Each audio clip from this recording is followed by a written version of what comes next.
رسالة حب وغرام بين العوضي وياسمين في عيد الأضحى، وتوقعات ليلى عبد اللطيف ورجوعهم لبعض، وهجوم كبير من الجمهور على أحمد العوضي بسبب اللي عمله في عين شمس من ساعات.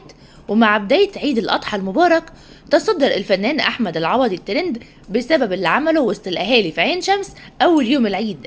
ولكن قبل ما نعرف إيه اللي حصل، خلينا أقول لكم إن العوضي وياسمين لسه على علاقة ببعض، والحب ما انتهاش من بداية ظهور ياسمين عبد العزيز مع الفنانة إسعاد يونس، وكشفت عن حبها للعوضي. والعوضي كمان في إحدى اللقاءات قال إنها أصدق حب في حياته.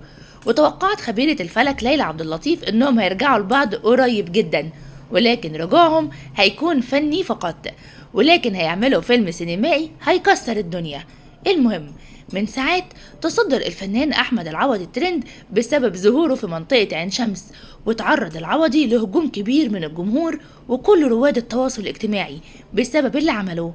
نشر العوضي فيديو بيوثق فيه أضحية العيد، وحواليه تجمهر من الناس، ولكن أثناء وجود الأضحية تعامل معاها المساعدين حتى هو بشكل همجي وعنيف، وكمان الطريقة كانت مخالفة للشريعة الإسلامية. وأثناء الأضحية ولا كبر ولا سمى، وده عرضه لانتقادات كبيرة وهجوم أكبر. وفي اللي قال إن مش دي الطريقة اللي تابعة للشروط الشريعة الإسلامية اللي توجب على المضحي أن يريح أضحيته وعدم ترويعها وأن يداري عنها السكين، واللي حصل مع العوضي كان عكس ذلك.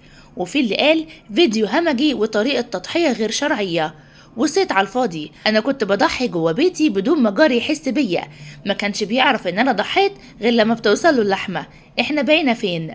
قولولي يا ترى اللي عمله العوضي صح ولا غلط؟